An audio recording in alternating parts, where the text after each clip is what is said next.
Rail. I'm the chair of obstetrics and gynecology here at Mercy Hospital in Ada.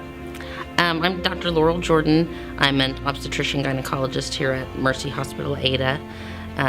We developed a postpartum hemorrhage protocol because Oklahoma has a high maternal morbidity, and one of the main causes is postpartum hemorrhage. And so we felt that was an area that we could implement a protocol that for rapid action to help decrease maternal morbidity. Obstetrical hemorrhage is a major cause of maternal morbidity postpartum, and Oklahoma has one of the leading maternal morbidities in the nation, and the most common cause for that morbidity is maternal hemorrhage. Maternal hemorrhage is something that can happen very rapidly, and so we wanted to develop ways that we could address that very rapidly.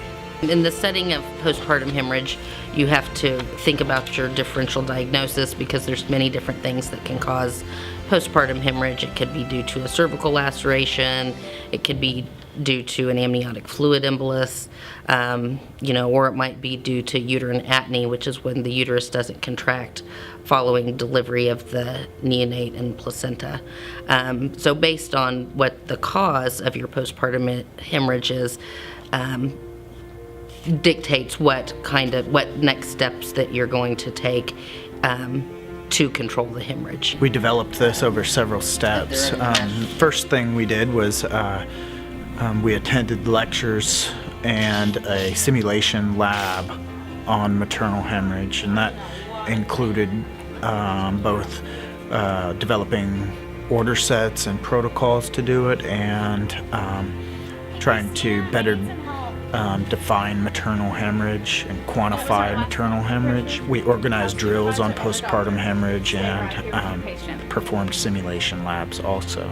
There were multidisciplinary meetings that were held to develop a massive transfusion protocol, and that entailed members from labor and delivery, pathology, as well as people from the regional blood bank that's here in town.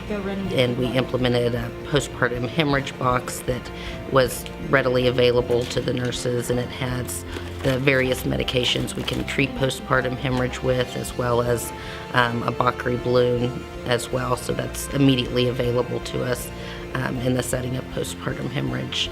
And also started weighing the pads that had blood in them in order to quantify how much blood loss. So quantifying the blood loss was one of the first steps that we did. We then moved on to methods of treating hemorrhage, pharmacologic methods, along with procedure-related methods, including a Bakri balloon placement, which is a type of intrauterine tamponade to help compress the uterus to decrease postpartum blood loss. If it's a cervical laceration, you repair the laceration. If it's uterine atony, our first-line therapy for those things are medications that cause the uterus to contract. After every delivery, we start IV Pitocin to aid in that, and that's done at every delivery. And then if that doesn't control it, we can manually massage the uterus to try to help it firm up or contract. And if that doesn't help, then we start using other medications such as Metrogen or Hemabate.